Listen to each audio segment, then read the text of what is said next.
Hi.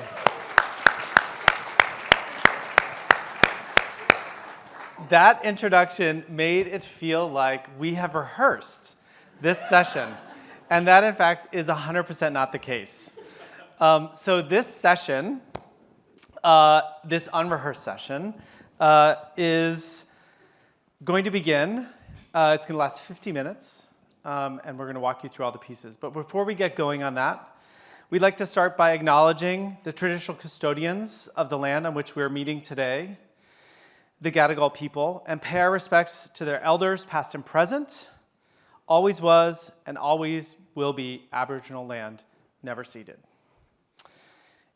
I want to ask that in order for all of us and all of our voices to be heard today, that the way that we interact with this session is through the app. So has everybody downloaded the app? Do we know what we're talking about? There's an app, right? We know about it. If you don't know about it, sorry? There's also the book, but I don't think you could technically send questions through the book. But anything is possible in this room. I believe in us. The chat function can be found in the app, at least, under the Ideas tab. And you can also submit questions which can be upvoted. So also, you can upvote. And voila, that's what's going on. My name is Matthew Hart. I am the director of the Global Philanthropy Project. And I had beautiful notes on a printed sheet that was like, 36 font, so I could be really elegant. However, I forgot those, so it's like funny, not funny. So I'm using my phone, so I want to invite you all to have a little grace with me as I negotiate these things. So as we set out to think about this, we were thinking to ask this question: how are LGBTQI plus movements supported financially? Who are the funders of LGBTQI movements, and what are those funders' objectives? And the answer is, as is everything in our movements and communities, it's complicated. So I'm going to invite you to participate in this with an open mind.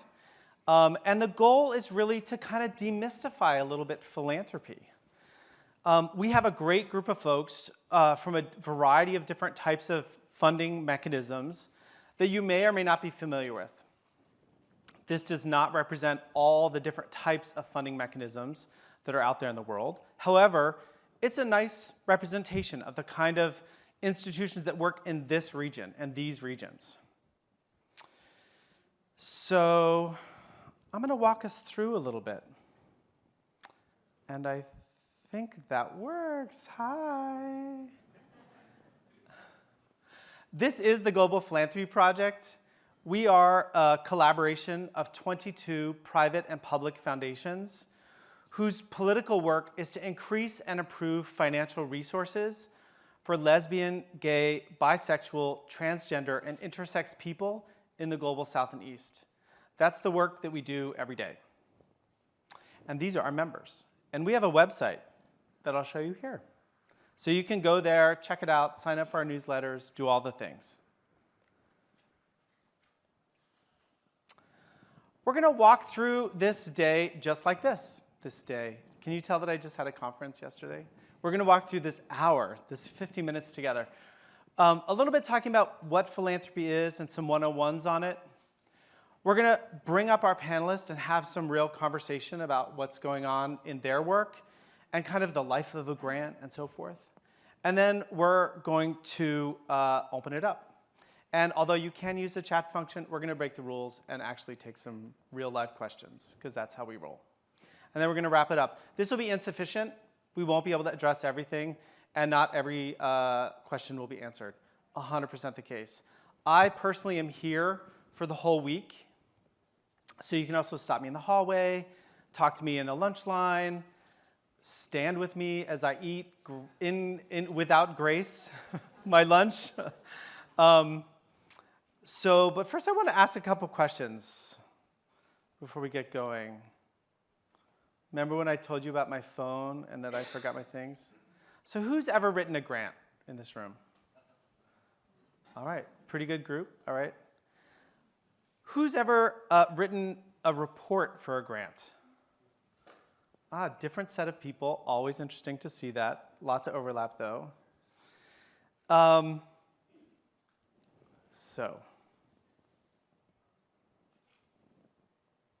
These are the folks that we're going to talk to over the course of our time together. And I'm going to introduce them later and bring them up on stage. But this is a nice sense of really the type of institutions we're going to be talking about. Private institutions, public institutions, community-based institutions, and government institutions. So every 2 years, the Global Philanthropy Project produces something called the Global Resources Report. And has anybody heard of that or looked at that in the past? All right, this is great that so few of you have. This is a moment that I need to tell you about it.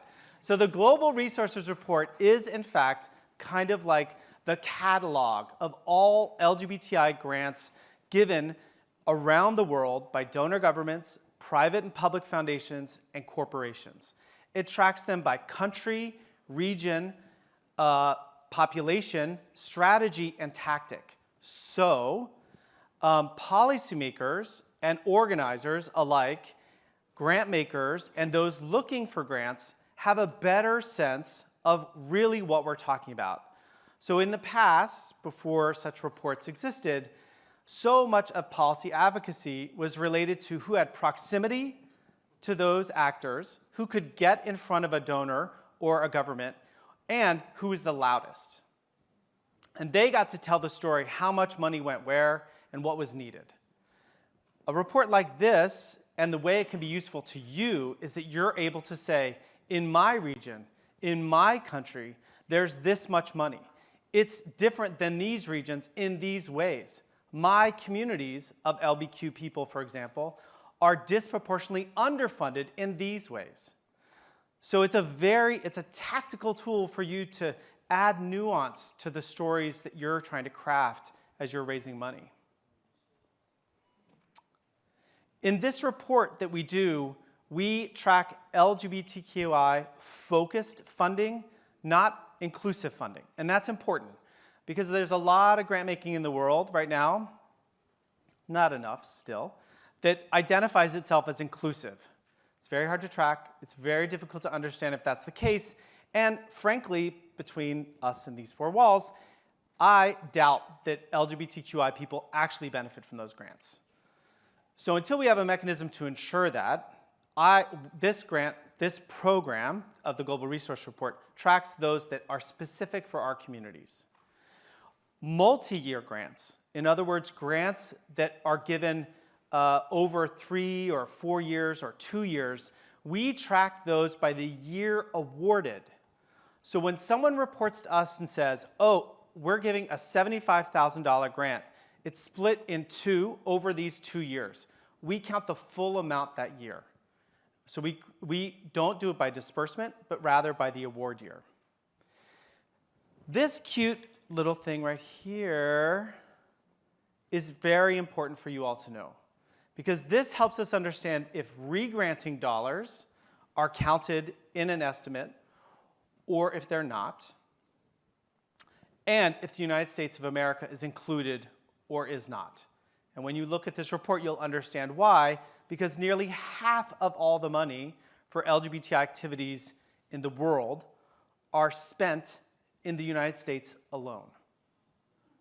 Yeah, a shocking and unjust piece of work that I would like to enlist you all to continue to work together on.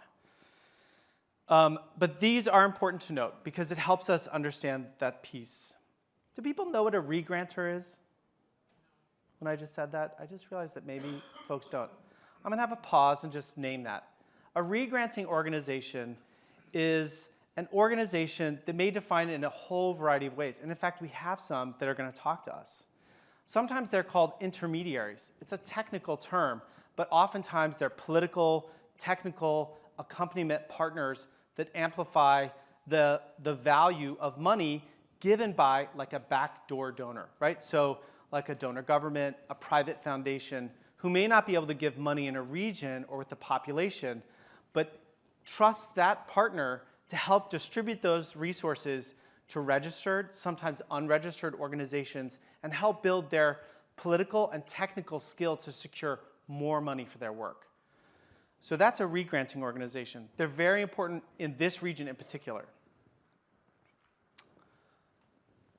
This chart, all of this comes from the Global Resources Report. So I really want to encourage you all to jot that down, the GRR, the Global Resource Report, and get right into that.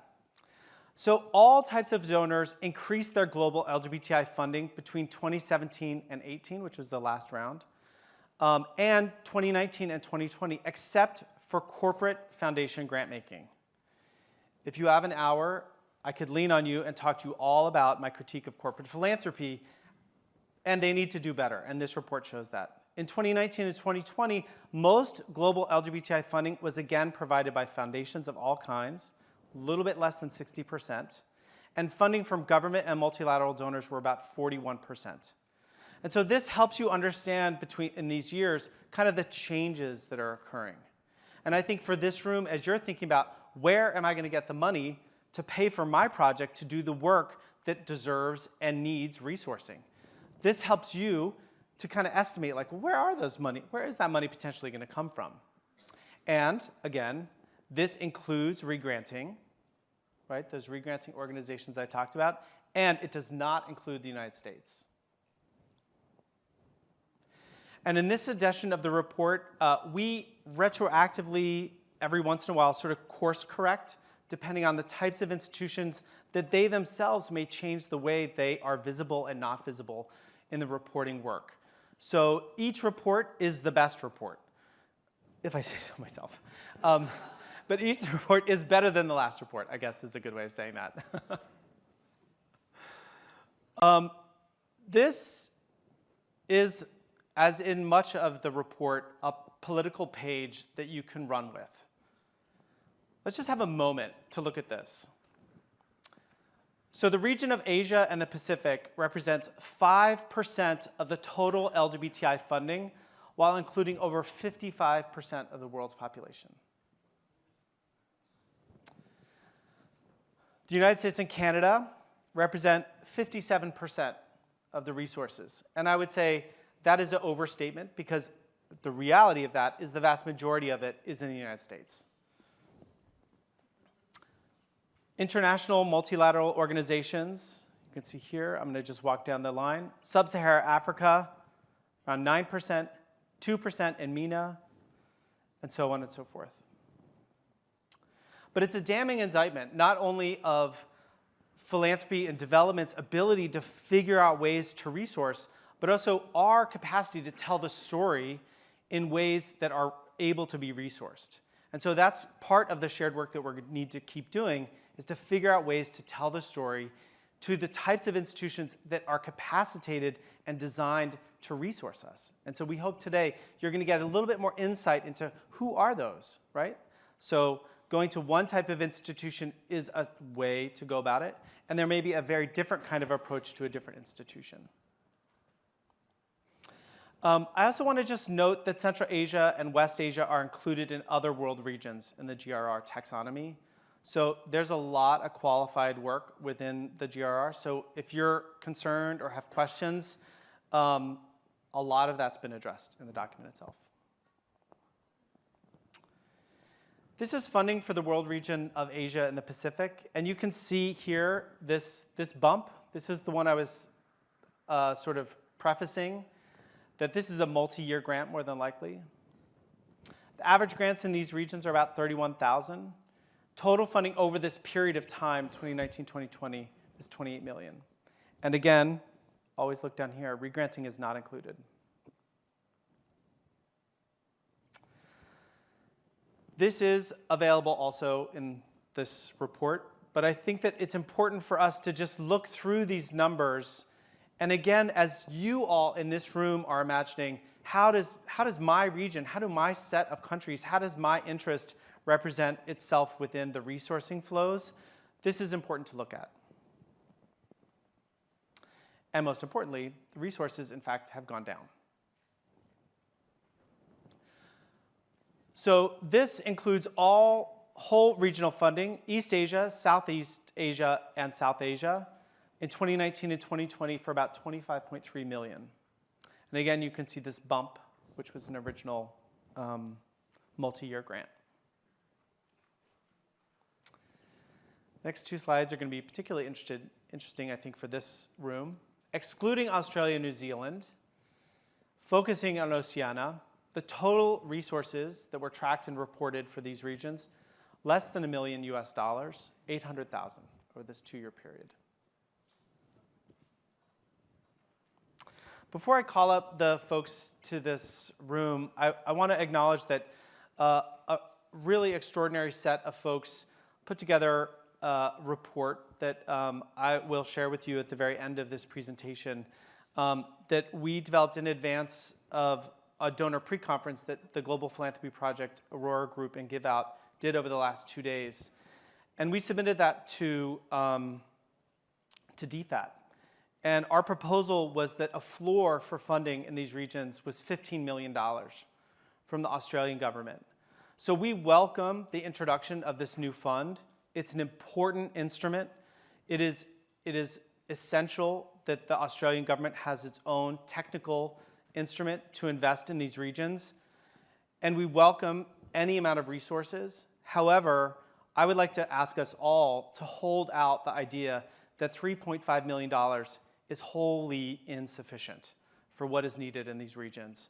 And I think we need to keep saying that and naming that and demanding that the Australian government continue to fulfill its commitment and promise in such a way that meets the legitimate, well-documented, and clearly articulated needs of these regions. So let's keep doing that. Yeah, let's have a little of that. I'm going to invite my friends up here. I think I'd like to invite you all to come up at the same time, if that's okay with you all. Yeah.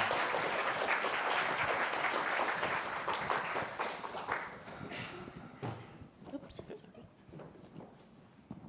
Thanks, everybody. How are you all? Good, thanks. Great. Yeah? Maybe what we could do, this is very funny because oftentimes we're on telephone calls or Zoom calls, as we all are. So it's funny to be pretending glamour in this way, where I'm standing at a lectern, which I never, literally ever do. Although I'm comfortable. So maybe what I'd like to do is ask folks to...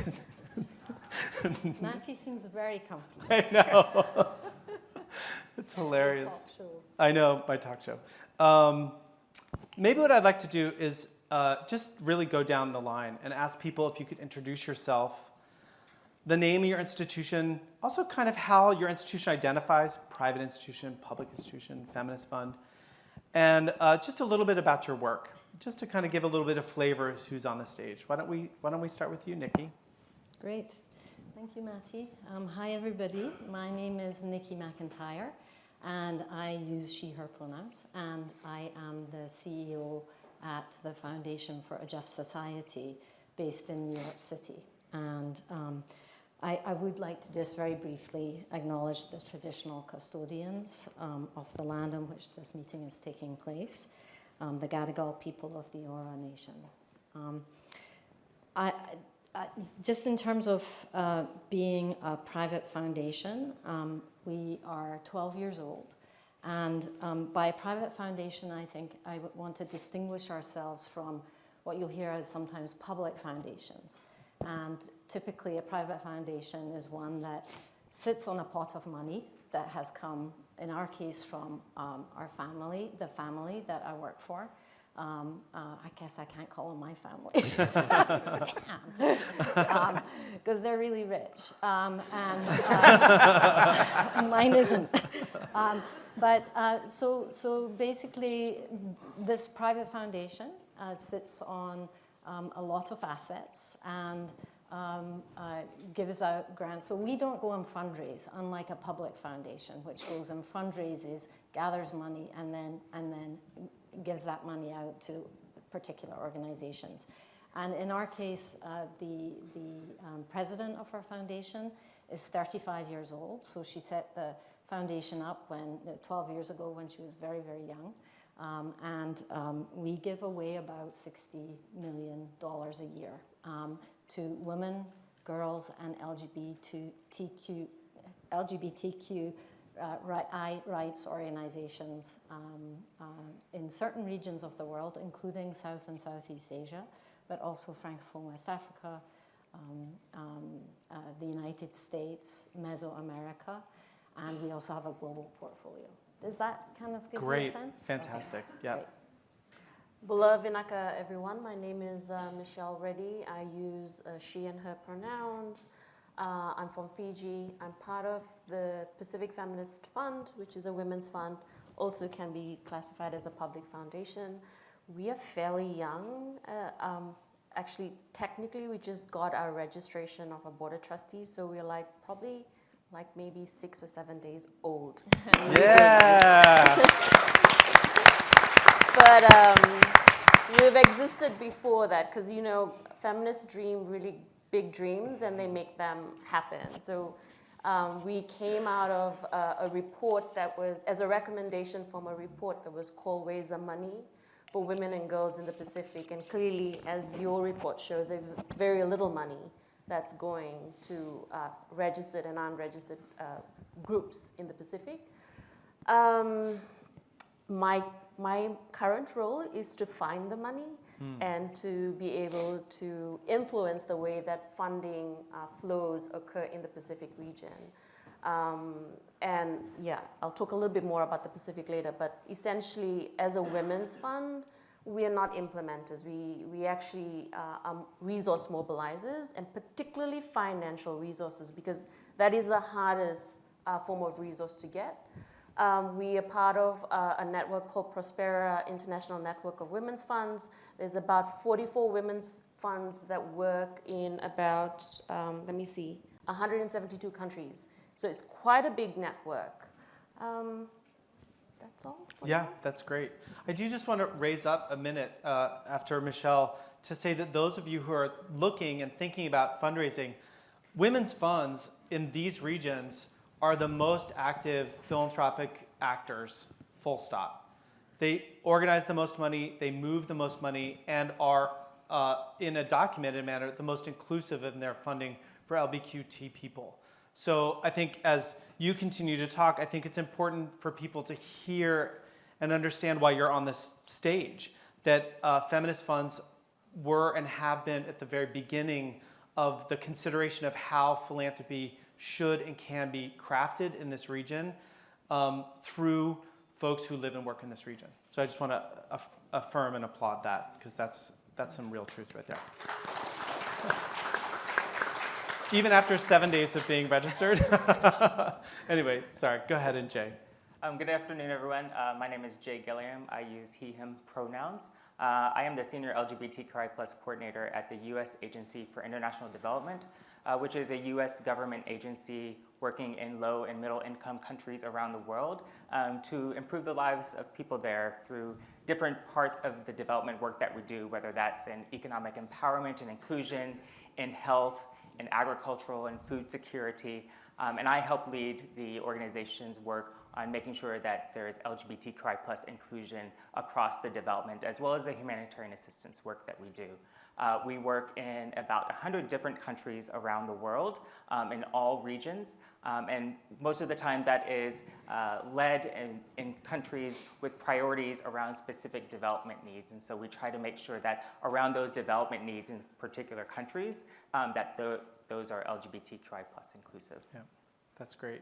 Maybe later, Jay, I'm just going to pin this for you for a question. I'm going to ask you a little bit to talk about embassy funding. Sure. So when we get to that, because I think in this region in particular, that's a point of entry that might be unique. Hi, everyone. My name is Georgia Matthews. I'm wearing 3 hats. I'm kind of really wearing 2 hats, but they're all 3 out there, so I feel like pressure to speak to all 3 of them. So I'm, by day, Director of Philanthropic Services at Australian Communities Foundation.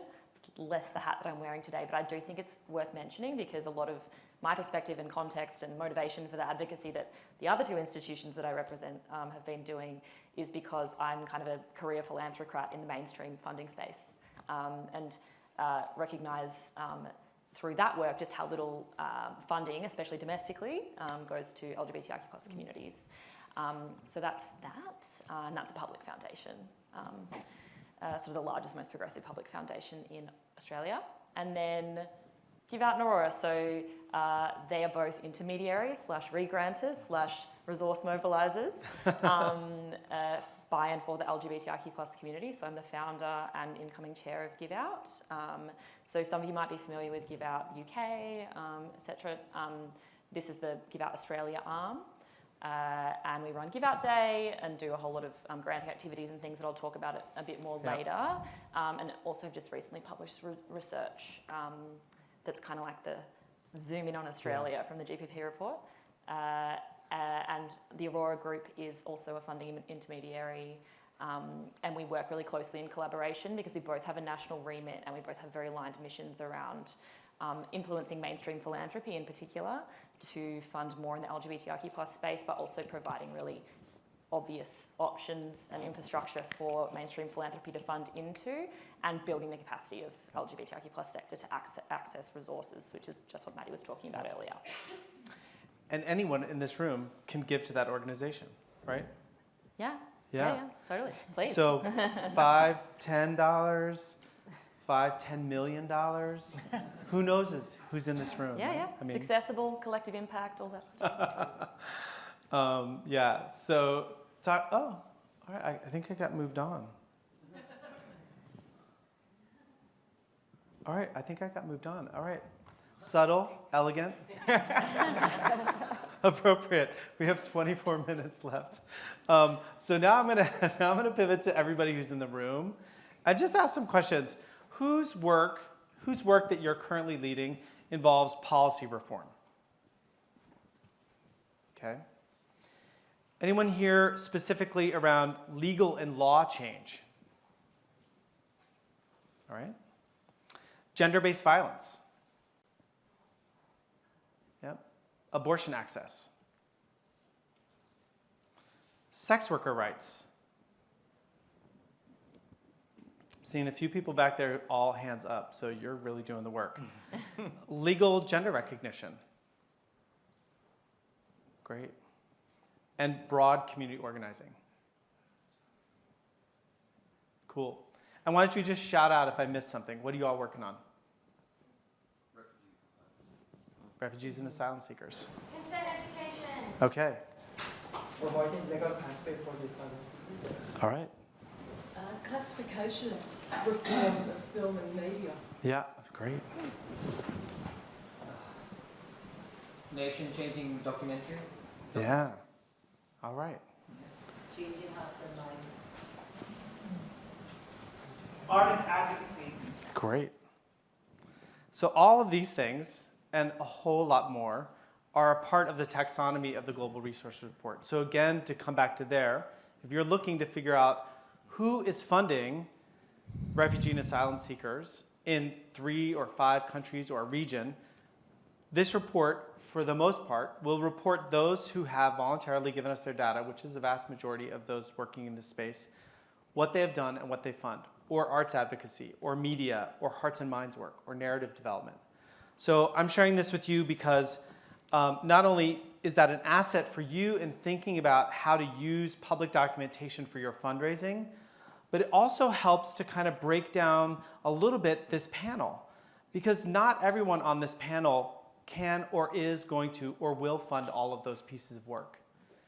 Almost every grant-making institution has a set of principles and guiding function that might be from their charter, from their family, from an administrative body that has given them authority to do this work, or from a community practice or a movement that help bore them.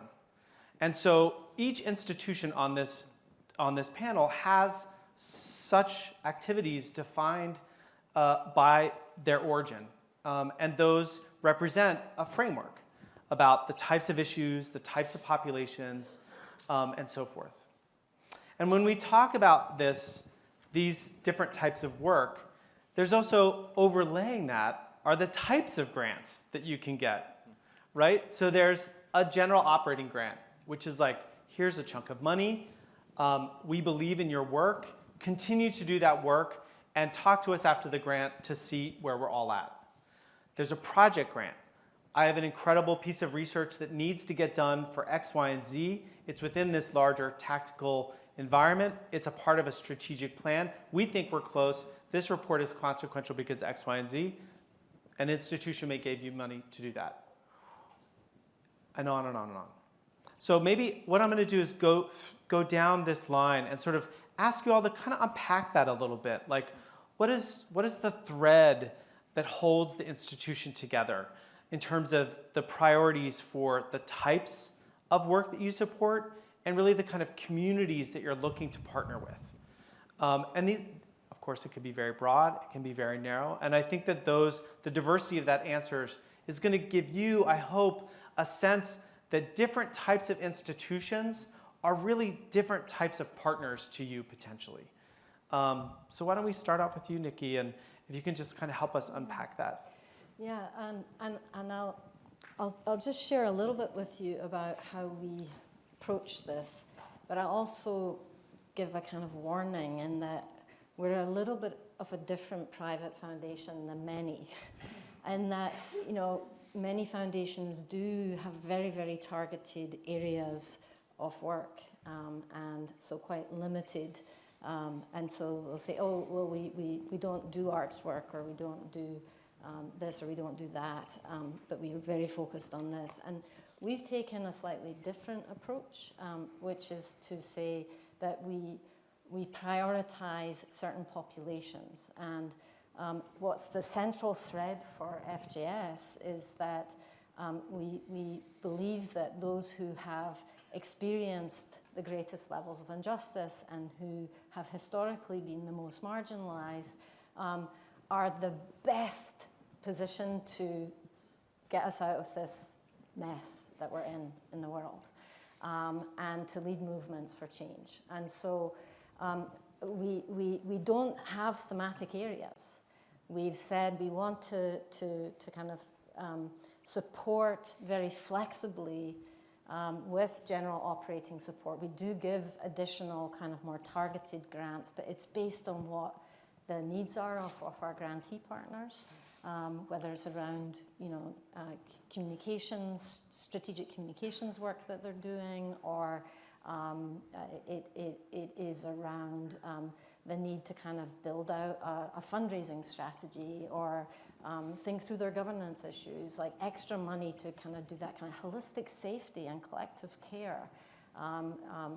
So we're willing to do that, but we are pretty flexible in terms of if we're working with an LBQ organization, we want to hear what their priorities are. We believe that they should be the ones you know, leading on their agenda, and who are we to know like what makes the most sense in their context. So I think the big thing for us is like centering those who've experienced the greatest levels of injustice. That means that we're mostly funding more grassroots organizations. I would say maybe about 60% of the groups we're funding. And because we're funding grassroots organizations, we often have to work through the kinds of amazing women's funds, feminist funds, other community funds, LGBTQI funds, LBQ funds, that are often run by and for the communities that they're set up for. And we rely on them to identify smaller groups that we couldn't possibly reach, because our grants are, a minimum grant is more like $30,000, $40,000, and they go up to kind of $1 million. So we really rely on those kind of intermediary organizations. And within that, the groups are doing many different kinds of strategies, but I'll stop there because others need to speak. No, it makes sense, because I think what, just to lift that up too, is that, you know, part of the relationship that FJS is building, that I'm hearing anyway, is really trust-based philanthropy. Really like understanding that there's a partnership to be made, and there's learning to be had. And we can talk about later, if we have time, which we won't, about how we in philanthropy share that information to hold each other to account. But Michelle, I'm going to move on to you, because I think you're going to have some great stuff to say on this. Well, as a newbie, I guess we're in an exciting phase of, you know, trying to set what our grant system would look like. But I do want to start off with, where before we were formed, we did do a consultation across the Pacific. And one of the things that kept coming up, if you don't know, in the Pacific region, we have the highest rates of violence against women. Also the highest rates of violence against LGBTQI. We have the lowest percentage of women and LGBTQI people in power, in parliament. In some countries, they don't even, it's zero. We also are a region that have contributed the least to the climate crisis, but are the first and always will have a huge impact on our lives. And so I think for the Pacific Feminist Fund, it comes from that power. I mean, the reason why we were set up was because we knew that resources, and I've worked in the movement for a long time, you're always moving from one proposal to the next proposal. So you're doing amazing work, but at the same time, you're scrambling to look for money to be able to pay rent, pay people, and it is tiring. I know in the room, you know this, because you face this. And so that experience gives you this understanding that when you set up something as a women's fund, that you are trying to dismantle the way that resources are being decided by others and the way that resources are being distributed. So for us, I think, at the Pacific Feminist Fund, the thread that holds us together is the survival of a region, and a region that will work in huge, in a climate crisis. And that's where I think a role of the Pacific Feminist Fund can play in looking at the way that resources are being, the climate money is a lot, but if you ask any of the Pacific Islanders in the room, none of them are getting that huge money. It's going somewhere else, and that's problematic. So with that in mind, I think for us, it's also about, we want to be able to take a participatory grant making, because 5 people cannot be the ones deciding in an air-conditioned room who gets to have a grant. And I think over time, we really value the role of participatory grant making, because it's about power sharing and sharing the power in terms of resources. I think the other one around grant making that we've learned from the consultations is that it really needs to be the least burdensome. So we're not going to go down a road where we are asking people or organizations to fill 10 pages. And we're not going to ask them questions around, please describe how your project is transformational. Because some organizations or groups don't use that language. So we know from experience and having set up the Women's Fund Fiji that it's possible. You can literally have an application form or not that asks 3 questions. Tell us about your organization. What are you aiming to change? How can we support you? And then ask about budget later. But the first is to really understand who's in the country. And so for the Pacific Feminist Fund, our ideal is to fund, and we want to be able to support working across 22 countries, states, and territories, but also just saying that we would be currently are in the wonderful phase of listening to people and then conceptualizing and then coming back and saying, does this work? Would you be able to send an email, or is it better to send us a voice message? So really in the testing phase, but also learning from all the other women's funds across the world that have already set up their own grant making systems. That's great. It's very helpful. And I just want to pin the participatory grant-making model. If you don't know what that is, I would jot that down and Google it. You can also talk to me afterwards. I'm a devotee and fan of the process, and I'd love to talk to you about it. But it's a particular way of grant-making, of power sharing and power building. So it's pretty cool. So we can nerd out on that after this session, if you'd like. Jay, I'm going to invite you in here, but do you think you could work in the embassy piece a little bit here? Sure. As I mentioned earlier, USAID works in lots of different sectors for development needs for people. But in particularly the work that we do on LGBTQI plus inclusive development, I think it kind of falls into a couple of categories. One is the human rights work, and we do that in conjunction with our State Department colleagues. And so for those of you that know kind of USG funding mechanisms, you might be going, as Maddie mentioned, through our embassies, either through the State Department or through USAID, to be able to access human rights funding. And that can be for a lot of things. It can be for emergency assistance when challenges or crises are happening in communities. It could be in terms of building advocacy and policy campaigns and making sure that the community has the resources and funds to do that. It can also look like capacity building and organizational capacity. So that's kind of around the human rights work that we do.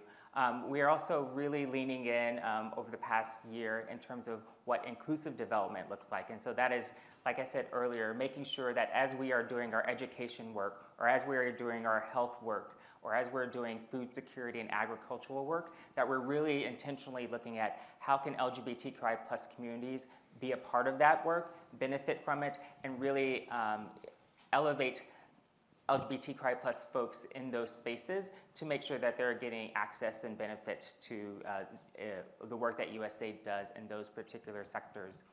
The other thing I wanted to mention, and going back to Maddie's PowerPoint earlier, is as some of you might know, getting USG funding can be quite difficult and take a long time. And so one of the ways that we try to make sure we are accessible in the way that we are funding the community is through re-granting. And so we work through partners, particularly with Australia Lesbian Foundation, and just now with starting a partnership with Outright Action, in terms of using them as our intermediaries as a way to re-grant to the community. And we feel that they know communities across the regions, across the world, and can play a key role in helping us get out what can be overwhelmingly large amounts of resources, as well as just a lot of requirements and reporting, because we are a public donor funder that comes along with the resources from USAID. And so that is another way that we get out resources. And I know that a couple of times each year, Australia and Outright will be offering, putting out applications for funding proposals to be able to get resources out through those partnerships. That's great. Thank you, Jay. Georgia. Yeah, so I think starting with like our target constituency, I guess, or whatever you want to call it, we really think about the organisations that we're trying to support and benefit being the whole LGBTIQ plus community sector nationwide in Australia. And that's because it's really small. So there's only about 100 LGBTIQ plus led community organisations across the country. And a couple of domestic stats for you really quickly. Only 5 cents out of every 100 philanthropic dollars given in Australia goes to those organisations. So that is even less. 5 cents on every 100 Australian dollars. Yeah, so It's very hugely, yeah, it's jarring. And as a result of that, they're mostly volunteer-led. They struggle to attract talent. They don't have the capacity to ask for funding. It's this cyclical thing that we kind of see all over the world, but it definitely happens here as well. But it's kind of more scandalous in a way because we're a rich, liberal Western democracy that should be doing better. And there's also a lot of domestic funding that's happening that would never be going overseas, but isn't being spent here for LGBTQ plus communities either. So I think it's a good kind of way to frame it. So that's our problem. And I guess our theory of change, if you want to use that term, is that we need to build the capacity of the community and influence mainstream resources and bring those two things together. Very traditional role of an intermediary is that brokering role. So both Aurora and GiveOUT kind of conceptualize our work in 3 pillars. There's obviously funding. So we get money in, we re-grant it. There's the capacity building work, working with organisations to help them to figure out how to access funds and understand how to ask. And then there's advocacy, so publishing research and really working to influence people with capital to see LGBTIQ plus communities in Australia as a legitimate sort of target population to support. But in terms of what those actual projects and mechanisms look like, similar to some of the examples that my fellow panellists have given, we run GiveOUT Day in Australia, which I won't go into, but it, basically we provide match funding for participating organisations. Shout out to GiveOUT volunteers and participating organisations in the room today. Love you. And also, most recently and relevantly, have established what's called the Amplify Pride Fund. So that is a fund that basically has this strategy that recognises that GiveOUT Day is great. You can access really accessible small amounts of money to supercharge little projects. But what is not happening from any funding sources, unless you live in particular states, and even then the government's not great, is decent chunks of money for untied things like what Nicky spoke about. Just being able to give an organisation enough money to just hire a staff member to then be able to work on their strategy and figure out their sustainability model and all that kind of thing. It's just, there's even as much as, he's talking about small grants and going up to $1 million, we're talking about like 50,000.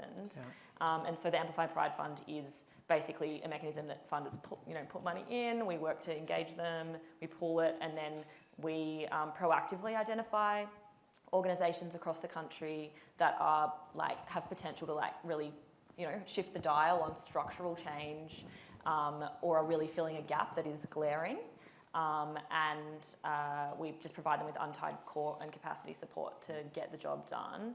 It's only been running for a year, and it's through partnership with a foundation who's sort of leading here called the Snow Foundation, but we want that to be multi-year capacity building support so that those organisations can actually start to be able to achieve the types of outcomes that they're talking about, which are structural.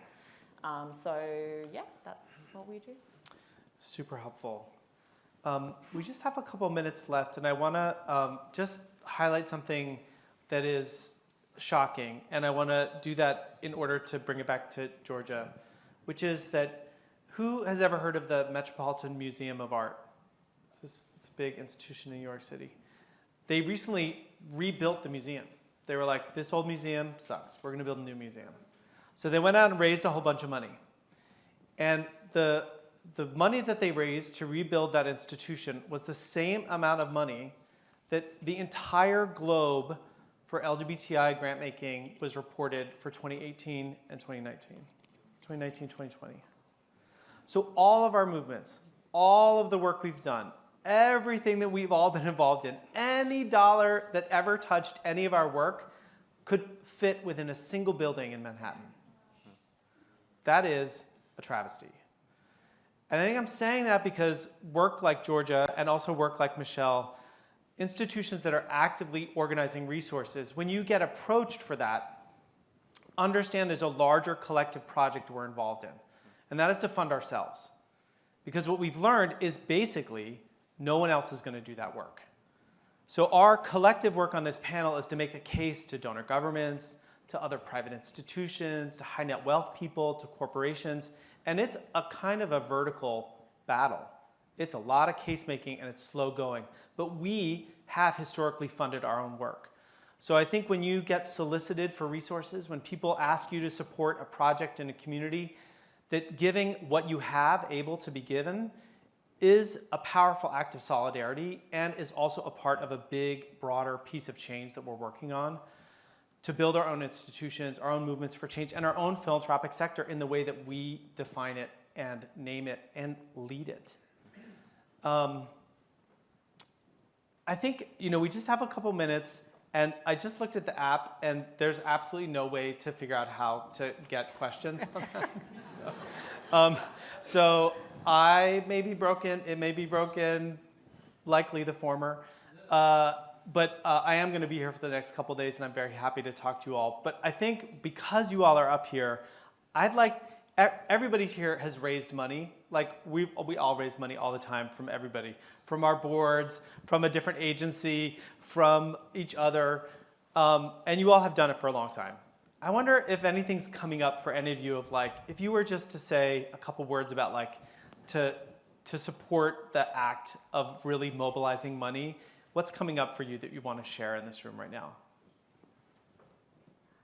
I can go first. Go ahead.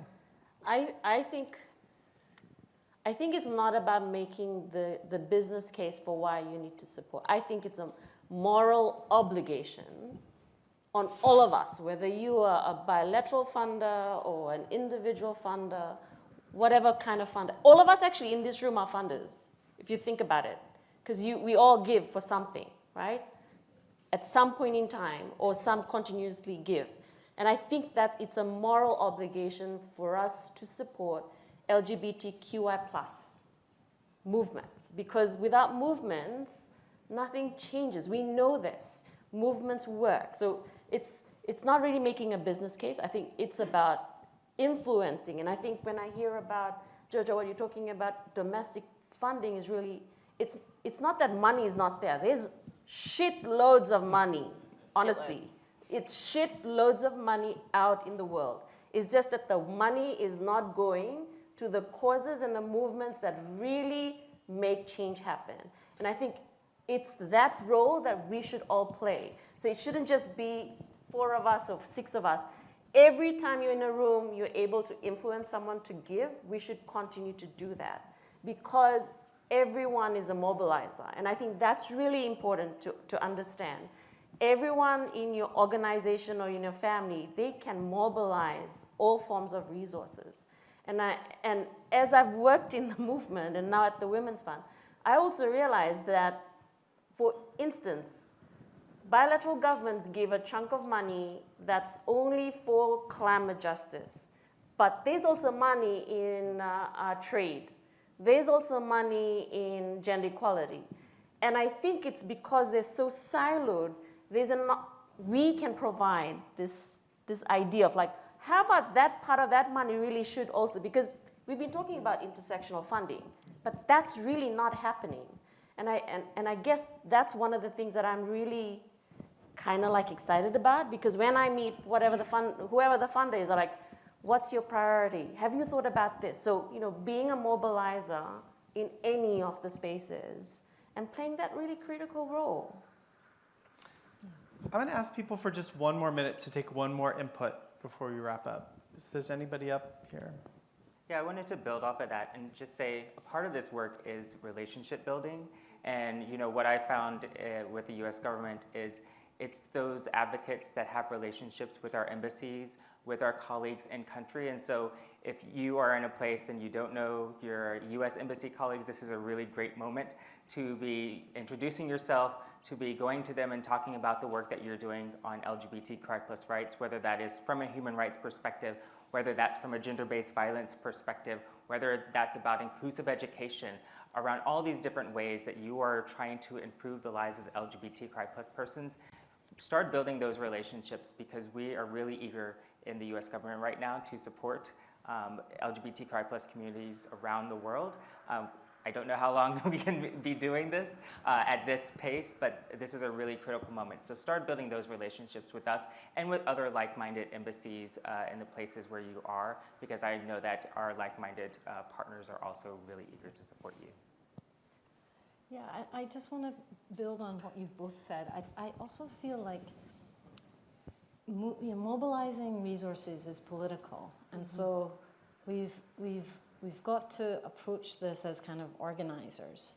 And there is so much money out there, and we have to demand it. And we've not done as good of a job as we should have of demanding it. And we also have to call on allies who have money to be the ones who are also going out and asking for it and pushing others to come to the table. So there is so much money out there, and it is really lamentable that there's so little money, especially in this region, going into LGBTQI rights organizing.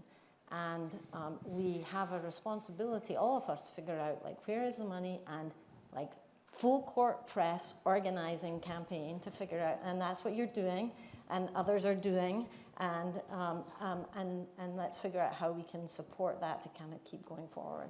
Yeah, and it's like all the movement leaders out there in the audience that are working on the various issues that you all put your hands up before, like you have a lot of work to do. Like in a perfect world, you wouldn't be singing for your supper at the same time. It's so ridiculous. The power dynamics are so off. It's so dumb. But like, at least with models like this, you have a community of peers who understand your experience much more than a potentially traditional funder who's off doing that work for you, and providing like a better experience when you're able to access funding. And there's so much latent potential. It's insane, and we haven't been doing a very good job. I agree, but I think the infrastructure is important.